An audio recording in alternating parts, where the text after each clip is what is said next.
चलो तो देखिएगा, ये समीकरण 1 और समीकरण 2 दो चरों वाले रैखिक समीकरण हमारे सामने हैं, जिन्हें हमें प्रतिस्थापन विधि से थोड़ा धीरे बोलना, प्रतिस्थापन विधि से हल करना है। ठीक है, करते हैं भैया। 4 का गुणा समीकरण 1 में, किसका? इस 4 का गुणा हम करेंगे समीकरण, अब देखो समीकरण 1 की बात करें, समीकरण 2 की बात करें, है ना, तो देखो इसमें हम एक तरीका और यूज कर सकते हैं और इसको और सरल बना सकते हैं।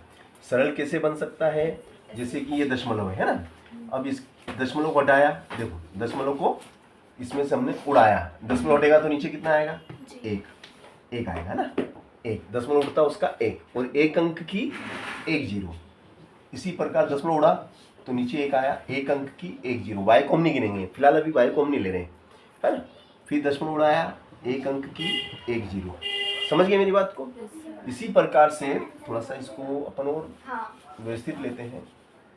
0 दशमलव में लिख देता हूँ 0.4 धन 0 दशमलव कितना है? 5 और 2.3। ठीक है, इसको मैं सरल तरीके से बताऊंगा और सरल कर देता हूँ, ताकि दशमलव जो नाम का जो शब्द है वो गायब हो जाएगा। इसमें दशमलव हट गया उसका 1 अंक की 1 0, दशमलव हट गया उसका 1 अंक की 1 0, दशमलव हट गया उसका 1 अंक की 1 0। आगे यहाँ तक आ गए। अब हम क्या देखते हैं कि इसमें भी 10 है, इसमें भी 10 है और इसमें भी 10 है, तो हम इस समीकरण में क्या करेंगे? इस समीकरण में 10 का गुणा कर देंगे। इस समीकरण में क्या करेंगे? 10 का गुणा कर देंगे। चलो मैं इसमें 10 का गुणा कर देता हूं।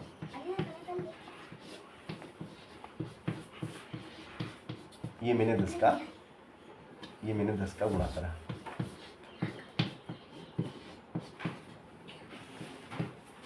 ये मैंने 10 का गुणा किया। चलो यहां तक आगे बात समझ में आ गई ना? ये 10 से 10, 10 से 10, 10 से 10। अब क्या रह गया आपके पास? अब आपके पास रह गया 2x 3y बराबर 13 और ये बन गई समीकरण 1। तो देखिएगा किस प्रकार से हमने दशमलव को उड़ा दिया और समीकरण बना दी, और उसमें की समीकरण बना दी जिसमें कि हम अक्सर देखते हैं। और इस टाइप की अगर समीकरण होती है तो हम कहते हैं सर ये तो हम कर लेंगे, मगर इसमें दशमलव था तो दशमलव से हम सोच रहे थे कि अब इसको कैसे हल करेंगे, तो दशमलव को हमने हटा दिया। ठीक है ना, अब समीकरण 1 बन गई। अब समीकरण 2 की बात करें, समीकरण 2 की बात करते हैं, तो समीकरण 2 क्या है बेटा? देखो 0.4x धन 0.5y बराबर 2.3। यही है ना समीकरण जो हमें दी है? अब इधर से भी दशमलव उड़ाएंगे बेटा तो नीचे 10, दशमलव उड़ाएंगे नीचे 10, दशमलव उड़ाएंगे नीचे 10। आगे यहाँ तक अब हम क्या करेंगे? दोनों पक्षों में, ये लेफ्ट हैंड साइड ये राइट हैंड साइड, ये लेफ्ट हैंड साइड ये राइट हैंड साइड, दोनों पक्षों में क्या करेंगे? 10 का गुणा करेंगे। डोंट वरी, ये हमने 10 का गुणा करा, है ना बेटा। फिर 10 का गुणा करा, फिर 10 का गुणा करा। आगे यहाँ तक आगे ना? ठीक, बिल्कुल सही, बिल्कुल सही, यहाँ तक हमारा सही साठ है। अब क्या करेंगे बताओ? 10 से 10 को उड़ा देंगे, ये 10 से ये 10, ये 10 से ये 10, ये 10 से ये 10। तो भैया आपके पास दूसरी समीकरण तैयार हो गई है ना? कौन सी दूसरी समीकरण तैयार हो गई है आपके पास? ये हो गई आपकी 4x धन 5y बराबर कितना? 23, और ये हो गई 2। और समीकरण 1 क्या थी? समीकरण 1 क्या थी? समीकरण 1 ये थी। यस, अब इन दोनों समीकरणों को हम विलोपन विधि से बड़ी सरलता प्रतिस्थापन विधि से बड़ी सहजता और सरलता से कर पाएंगे। कैसे कर पाएंगे अभी बता देता हूं। समीकरण 1 से बाय इक्वेशन 1, समीकरण 1 से, समीकरण 1 क्या कहती है? समीकरण 1 कहती है 2x धन 3y बराबर 13। 2x धन 3y बराबर 13। अब 2x बराबर क्या हो जाएगा 13। ये धन का 3y उठ के उधर गया तो क्या हो गया, धन का 3y उधर गया तो ऋण का 3y हो गया। ये किसका मान निकला बेटा, ये निकला 2x का मान निकला ना।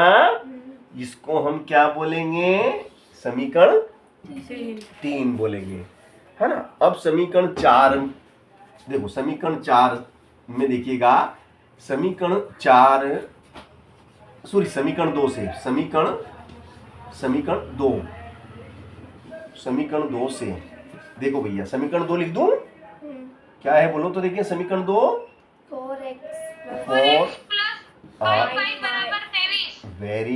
Very nice.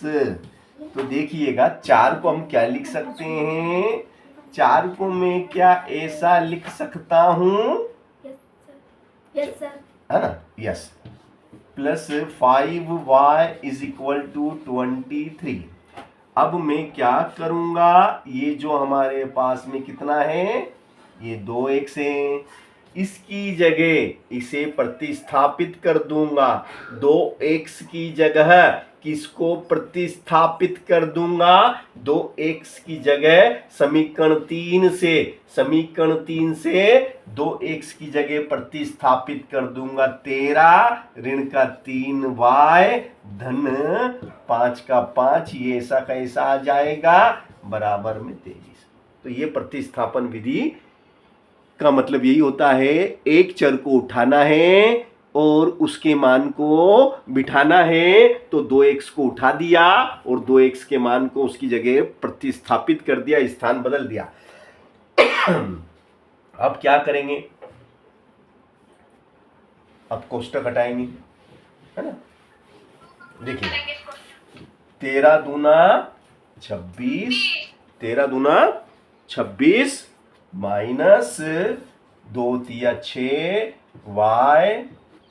6y, फिर धन 5y बराबर 23।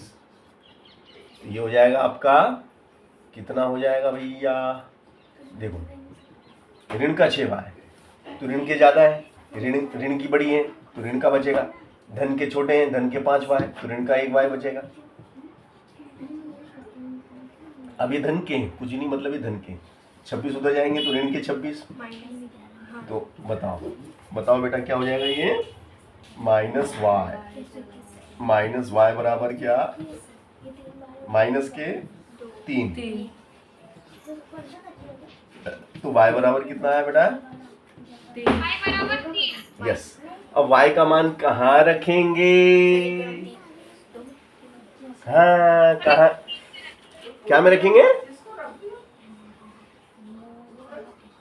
y का मान कौन से समीकरण में रखेंगे, 3, हाँ, यस, y का मान समीकरण 3 में रखने पर, तो भैया 3 क्या कहती है, 2x बराबर 13 माइनस कितना था, 13 माइनस 3y, है ना, यही था, यस सर। अब आप देखिएगा 2x बराबर 13 माइनस 3, y की जगह कौन आ जाएगा, y की जगह 3, है ना। तो ये हो गया आपका 13 माइनस 3 तिया 9, 3 तिया 9, 13 में से घटा दो 9, तो ये बचेंगे आपके 4, यस।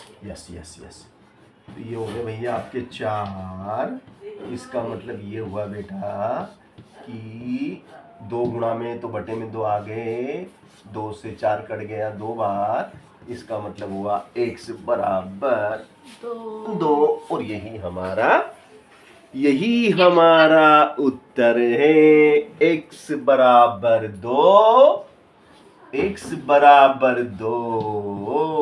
y बराबर 3, यही तो हमारा उत्तर है। x बराबर 2, y बराबर 3। x बराबर 2, y बराबर 3। कठिन के सरल? सरल सरल था, उतार लिया बेटा। चलो यस सर। अब कौन सी प्रॉब्लम थी आपको बताइए।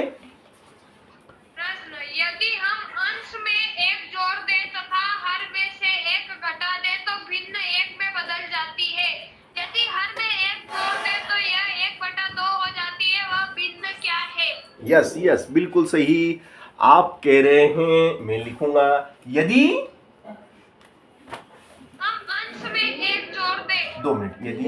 यदि अंश में एक जोड़े, है ना, एक जोड़े तो